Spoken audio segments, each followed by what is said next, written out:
Hello, আমি Puja. Welcome to my mini blog. আজকের দিনটা ছিল রবিবার। সকালে ঘুম থেকে উঠেই ব্রাশ করে ঘরের কিছু কাজ সেরে এখানে দেখো আমি রান্নাঘরের জন্য যাব, তাই একটু সানস্ক্রিন আর ময়শ্চারাইজারটা লাগিয়ে নিলাম।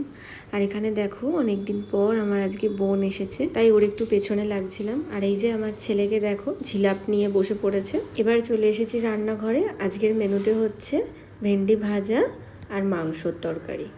দেখো মাংসটা ভালো করে কষিয়ে নিচ্ছি তাড়াতাড়ি করে, কারণ বেলা অনেক। তারপরে সমস্ত রান্নাঘরের কাজ সেরে আমি স্নান করে নিলাম। তারপরে দেখো স্নান সেরে এখানে আমি একটু স্কিন কেয়ার করে নিচ্ছি। আর একজন এসে দেখো পেছনে স্টাইল দিচ্ছে। তো যাই হোক মজাই আর কি করে তারপর আমি চলে গেছিলাম সোজা ছেলেকে খাওয়াতে, কারণ বেলা অনেক হয়ে গেছিল। তারপর ছেলেকে খাইয়ে আমরা খেয়ে তারপরে আমি একটু রেস্ট নিয়ে ছাদে চলে এসেছিলাম।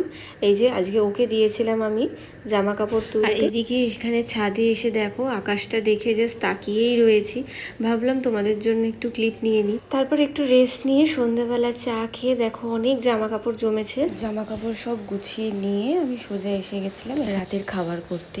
আর আজকে রাতের খাবারে ছিল মাংস আর গরম গরম লুচি।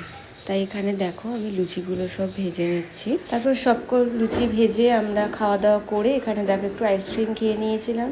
তারপরে রান্নাঘরের সমস্ত কাজ সেরে সমস্ত কাজ গুছিয়ে তারপর আমি এখানে একটু ফেস ওয়াশ করে নিয়েছি, মুখ পরিষ্কার করে টোনার ময়শ্চারাইজার করে স্কিন কেয়ারটা কমপ্লিট করেছি। তো চলো আজকের ব্লগটা এখানেই শেষ করলাম। ভালো লাগলে লাইক শেয়ার অ্যান্ড সাবস্ক্রাইব করে দিও। টাটা।